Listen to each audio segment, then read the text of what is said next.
बिस्मिल्लाहिर्रहमानिर्रहीम। अस्सलाम वालेकुम डियर स्टूडेंट्स एंड व्यूवर्स। आज हम पढ़ेंगे रेपिटेशन स्ट्रक्चर्स क्या हैं। इंट्रोडक्शन टू प्रोग्रामिंग के अंदर हमने जब कंट्रोल स्ट्रक्चर पढ़ा था तो हमने ये देखा था कि 3 तरह के स्ट्रक्चर्स होते हैं। एक हमने कहा था सीक्वेंस है, दूसरा सिलेक्शन है और तीसरा रेपिटेशन था। जो रेपिटेशन था जो हमारे पास सिलेक्शन स्ट्रक्चर था उसके लिए 3 चीज़ें इस्तेमाल होती हैं। इफ़ स्टेटमेंट थी, टर्नरी ऑपरेटर है और स्विच की स्टेटमेंट है, वो तीनों हमने पढ़ ली थी। आज हम बात करेंगे रेपिटेशन स्ट्रक्चर की कि रेपिटेशन स्ट्रक्चर जो है ये हमारा क्या होता है और इसमें कितनी 3 स्टेटमेंट ही इसके अंदर इस्तेमाल होंगी। वाइल का है, डू वाइल है और फॉर है। आज इंशाल्लाह हम वाइल को डिस्कस करेंगे, ठीक है जी। तो स्लाइड नंबर 2 खोलें जी आप। देखें, repetition allow you to efficiently use variable, can input, add, average, multiple numbers using a limited. ये सारा कुछ टेक्निकल लिखा हुआ है, लेकिन हकीकत में क्या है, जब आप एक स्टेटमेंट को देखो, सिलेक्शन में हमने क्या किया, एक स्टेटमेंट या एक से ज़्यादा स्टेटमेंट्स को अगर हम एग्जीक्यूट या स्किप करना चाहते हैं तो हमने देखा कंट्रोल स्ट्रक्चर, सिलेक्शन स्ट्रक्चर हमारे काम आया। अगर हम उसी तरह एक स्टेटमेंट को या एक से ज़्यादा स्टेटमेंट्स को बार बार एग्जीक्यूट करना चाहते हैं तो फिर इसके लिए हम रेपिटेशन या लूप का जो स्ट्रक्चर है उसको इस्तेमाल करेंगे, ठीक है। यही इसकी लॉजिक है। जो सबसे पहली स्टेटमेंट इस्तेमाल होती है लूपिंग के लिए या रेपिटेशन के लिए वो है वाइल, ठीक है। While looping repetition structure. The general form इसकी क्या है, जिस तरह इफ़ का सिंटैक्स था, इसका सिंटैक्स क्या है, वाइल एक कीवर्ड है, उसके बाद ब्रैकेट के अंदर एक्सप्रेशन होगी और ये एक्सप्रेशन भी कंडीशन होगी। इसका जवाब भी ट्रू में या फॉल्स में आएगा। और कब आता है ट्रू या फॉल्स में, जब आपने इस्तेमाल किया होता है रिलेशनल ऑपरेटर। रिलेशनल ऑपरेटर यानी less than, greater than, equal to, not equal to जब हम इस्तेमाल करेंगे तो उस वक्त हमें इसकी आउटपुट मिलेगी, ठीक है जी। तो उसके बाद आगे स्टेटमेंट है। ये जो स्टेटमेंट है, ये स्टेटमेंट एक स्टेटमेंट भी हो सकती है और ब्लॉक ऑफ स्टेटमेंट्स भी हो सकती हैं।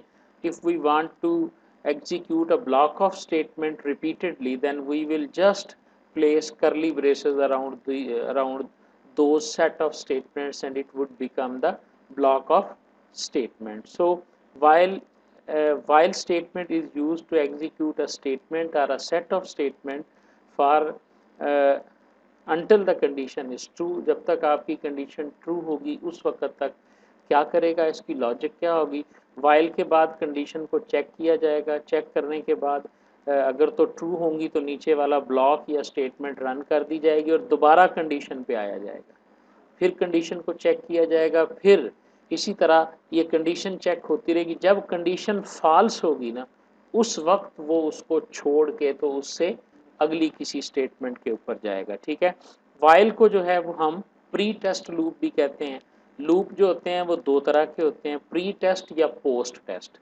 इसको 2 लफ्ज़ों से और भी यूज़ किया जाता है, टॉप टेस्टिंग या बॉटम टेस्टिंग, ठीक है। ये लफ्ज़ क्या है मैं छोड़ रहा हूँ, फिर बाद में बात करेंगे। आज सिर्फ हम इसके ऊपर बात करेंगे। प्री सेट या प्री टेस्ट या पोस्ट टेस्ट या फिर टॉप टेस्टिंग और बॉटम टेस्ट, ये इस तरह का लफ्ज़ इसके लिए इस्तेमाल होता है। अगर हम इसका जो है फ़्लो चार्ट देखें तो स्लाइड नंबर 5 पे आ जाएं आप डायरेक्ट। फ़्लो चार्ट में क्या है जी कि हमारे पास कंडीशन के ऊपर स्टेटमेंट कंट्रोल आएगा। कंडीशन को चेक किया जाएगा, अगर ट्रू होगा तो स्टेटमेंट या ब्रैकेट में एस लिखा हुआ है, what it mean by set of statements, ठीक है। एक स्टेटमेंट या सेट ऑफ स्टेटमेंट्स जो है ना वो एग्जीक्यूट होंगी, फिर यहाँ से निकल कर वापस कहाँ जाएगा, कंडीशन पे चला जाएगा। उस वक्त ये बाहर जाके और इन स्टेटमेंट्स को छोड़ के ये कंट्रोल नेक्स्ट स्टेटमेंट पे जाएगा जब ये कंडीशन जो है ये फॉल्स होगी। अदरवाइज जब तक ये ट्रू होता रहेगा ये यहीं पे रिपीट करता रहेगा। स्लाइड नंबर 6 के ऊपर आए तो एक प्रोग्राम आपके पास लिखा हुआ है, देखें जी। Consider the following C plus plus program. Line number 1 में हमने आई को इक्वल 0 किया, उसके बाद हमने वाइल की स्टेटमेंट में लिखा आई लेस देन इक्वल टू 0 और आई की वैल्यू पहली वैल्यू, और उसके बाद हमने जो ब्लॉक बनाया है उसमें हमने लिखा सी आउट आई को सी आउट कर दो और I is equal to I plus 5 और आई के अंदर 5 का इजाफा कर दो। ठीक है, मैं इसे एग्जीक्यूट करके दिखाता हूं आपको। पहली दफा जब ये आया तो आई 0 था, स्टेटमेंट पर देखें, स्टेटमेंट पर 0 था, 0 less than equal to 20 true है, ये आएगा और आपकी स्क्रीन पे 0 प्रिंट हो जाएगा। ठीक है, उसके बाद 0 में 5 ऐड हो जाएगा, वैल्यू कितनी हो गई 5, फिर ये वापस गया 5 लेस देन इक्वल टू 20 है, फिर ट्रू है, फिर आ जाएगा, फिर 5 प्रिंट हो जाएगा, फिर आएगा तो 5 जमा 5 10 हो जाएगा, फिर ऊपर चला जाएगा, इसी तरह 15 20 और 20 तक ये प्रिंट होगा क्योंकि लेस देन इक्वल टू 20 है। 20 जब ये चेक होगा 20 के बाद ये आएगा कोड पर देखें और 20 को प्रिंट करेगा, प्रिंट करने के बाद आई के अंदर 20 जमा 5 25 होगा, फिर ये वापस जाएगा। अब जाके जब ये चेक करेगा 25 लेस देन इक्वल टू 20 तो ये कंडीशन फॉल्स हो जाएगी और फिर ये क्या करेगा, नेक्स्ट ये जो सी आउट एंड एल लिखा हुआ है ये यहाँ पर आ जाएगा। तो इसका हमें जो आउटपुट मिलेगी वो नीचे दिखाई हुई है, उसने 0, क्योंकि हर दफ़ा आई के बाद वो स्पेस प्रिंट करता है। ये डबल कोटेशन के अंदर जो खाली जगह छोड़ी हुई है ना, ये स्पेस है ताकि साथ साथ 0 5 10 ना लिखा जाए। आपको जो आउटपुट पे नज़र आएगा वो क्या आएगा, 0 5 10 15 एंड 20। बात की समझ आ गई? ये है हमारे पास वाइल। ठीक है, वाइल वाइल लूप को जब हम डिज़ाइन करते हैं तो डिज़ाइन करते वक्त हमने इसको क्या देखना है जी, हमारे पास देखें जी। अब हमने क्या किया, कंसीडर द फॉलोइंग सी। अब आ जाएं 7वीं स्लाइड के ऊपर। कुछ चीज़ें हैं जो इसमें ख्याल रखनी पड़ती हैं, क्योंकि अगर कंडीशन आपकी गलत हो गई तो ऐसा भी हो सकता है कि लूप फॉर एवर चलता रहे, क्योंकि वो यानी कंडीशन अगर ट्रू ही होती रहे तो गलती हो जाती है। मसलन हमने आई लेस देन इक्वल टू तो कर लिया, लेकिन आई में इजाफा हमने किया ही नहीं। I is equal to I plus 5 वाली स्टेटमेंट अगर हम भूल जाएं तो आप देखोगे कि ये कंटिन्यूसली चलता रहेगा। आ जाएं जी आगे, I is equal to 20 while I less than equal to 20। क्या है जी, जरा गौर से देखें। हमने कहा आई 20 है, जब तक आई लेस देन 20 है ये प्रिंट करते रहो। मुझे ये बताओ ये कंडीशन कभी ट्रू होगी? 20 लेस देन 20 ट्रू होता है कि फॉल्स होता है? फॉल्स होता है। 20 लेस देन 20 तो नहीं होता ना, 20 तो इक्वल टू 20 है। ठीक है, लिहाजा ये कंडीशन क्या है, ये फॉल्स है, इसकी आउटपुट कुछ भी नहीं होगी, ये फॉल्स है। पहले ही फॉल्स हो गया तो ये जाएगा ही नहीं और हम देखते रहेंगे जी कि आउटपुट क्यों नहीं आ रही जी हमारी। समझ आ रही है ना? हम इसको आउटपुट के साथ जो है ना वो देखते रहेंगे, लेकिन आउटपुट जो है वो हमारे पास नहीं आएगी। समझ आ रही है? आगे देखें जी जरा, case 1 counter controlled while loops जी। ऐसी लूप्स जिसके अंदर हम काउंटर लगाते हैं। ठीक है ना जी, उसको हम देखते हैं कि वो हमारे पास क्या होगी जी। ठीक है, तो अब मैं आपको कोड विंडो पे लेके चलता हूँ और वहाँ पे ना मैं आपको दिखाऊंगा कि हम इसको किस तरह से परफॉर्म करते हैं जी। देखें जी, अब मैं आपको यहाँ पे वही प्रोग्राम करके दिखाता हूँ। हमने लिखा int i is equal to 0 और उसके बाद हमने वाइल की स्टेटमेंट लिखी और लिख दिया आई लेस देन इक्वल टू 20। ठीक है, एक गलती नहीं करनी, आमतौर पे हम इसके बाद सेमी कॉलन लगा देते हैं तो लूप नहीं चलती। ठीक है, ये वही इफ़ वाला हिसाब ही है। उसके बाद आपने इसकी बॉडी बनाई, बॉडी बनाते वक्त ये ख्याल रखा करो कि नेक्स्ट लाइन को थोड़ा सा आगे से शुरू किया करो, इंडेंटेशन हम इसको कहते हैं, इंडेंट किया करें अपने कोड को ना। यहाँ पर आकर हमने लिखा सी आउट और उसके बाद हमने आई की वैल्यू को प्रिंट करवाया। उसके बाद हमने ये एक स्पेस जो है ना वो इसके अंदर, हम स्पेस की बजाय जो है ना वो और खूबसूरत बना लेते हैं, इसको एक पाइप साइन इसके अंदर दे लेते हैं। I is equal to I plus equal to 5, याद करो हमने कंपाउंड ऑपरेटर पढ़ा था। ठीक है, लो जी ये मैंने ना इसको कर लिया, थोड़ा सा है बेहतर कर लिया मैंने, थोड़ा सा ओपन कर लिया और उसके बाद यहाँ पे मैंने अपनी बॉडी को बंद कर दिया। अब देखें मैं इसको कंपाइल करूँगा। कंपाइल करने के लिए मुझे नाम रखना पड़ेगा इसे। ठीक है, इसका नाम रखते हैं जी लूप प्रैक्टिस 1। फाइल को हम कंपाइल करेंगे जी, तो ये देखें एरर क्या आ रहा है जी। जी यहाँ पे हमने सेमी कॉलन नहीं लगाया, बाकी सारा ठीक।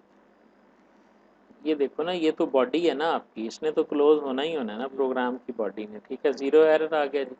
जब आप इसे रन करोगे तो आपके पास 0, 5, 10, 15 और 20 जो है ना ये लिखा हुआ आ जाएगा।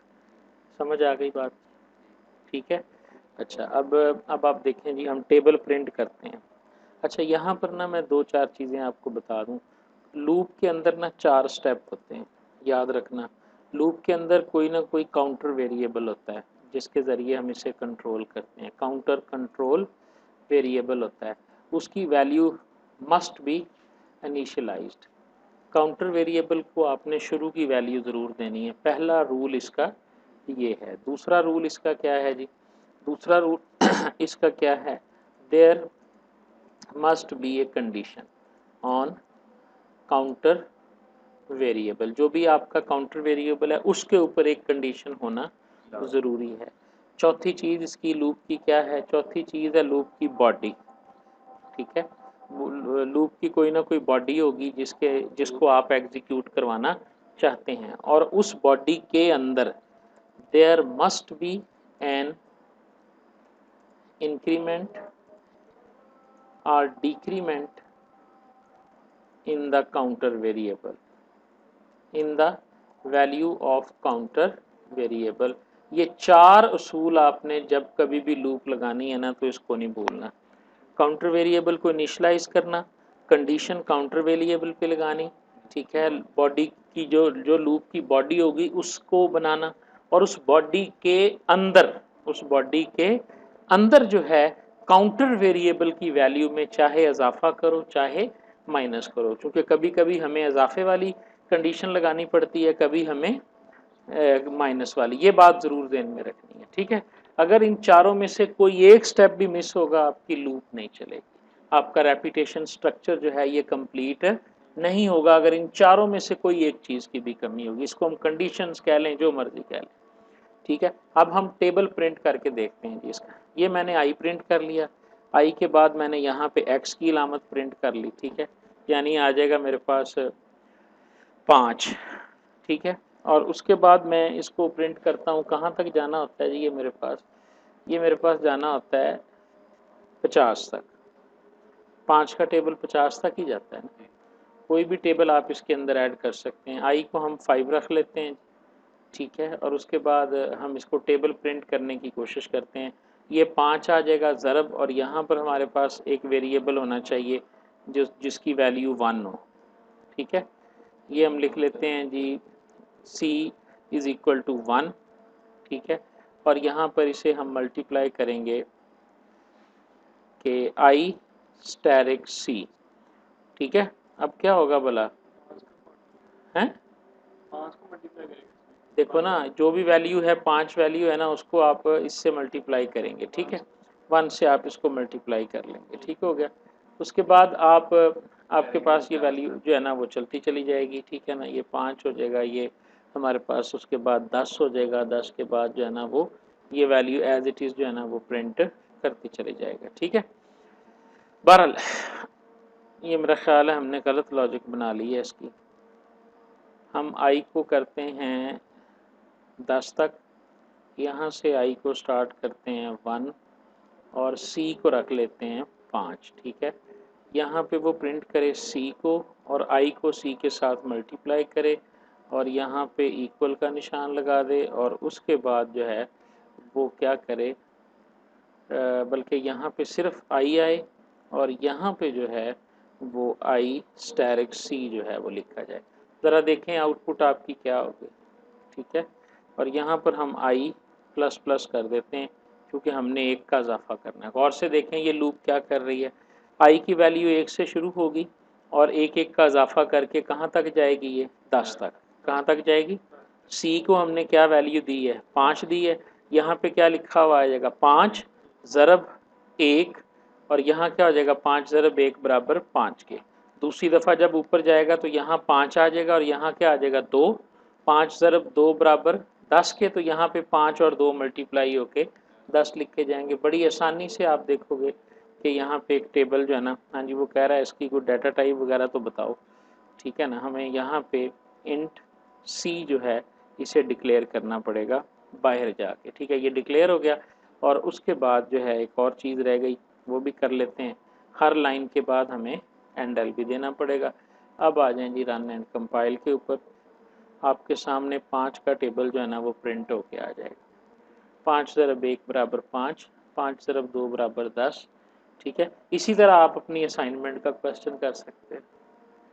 एक ही सी आउट लगाओगे और उसको 10 तक हम लेके जाना चाहते हैं तो वो भी पॉसिबल है इसके अंदर आपका। यहाँ तक समझ में आ गई बात। ये हमारे पास लूप है जी। कोई बंदा आपसे कहता है 10 दफ़ा पाकिस्तान प्रिंट करवा के दिखाओ। ठीक है, आप सिंपली क्या करो जी कि यहाँ पे सी आउट और यहाँ पे लिख दो पाकिस्तान। ठीक है, और यहाँ पर आप एंडल कर दो जी। ये लूप 1 से चलेगी, 10 दफ़ा घूमेगी ना। ठीक है, 5 कंपाइल एंड रन कर दो। ठीक है, आपको स्क्रीन पे 10 दफ़ा पाकिस्तान लिखा हुआ नज़र आ जाएगा। समझ आ रही है? यही हम कर रहे हैं कि आपका जो प्रोग्राम है वो एक ही वक्त में एक से ज़्यादा दफ़ा आएगा। समझ आ गई बात की? ठीक है, थैंक यू वेरी मच।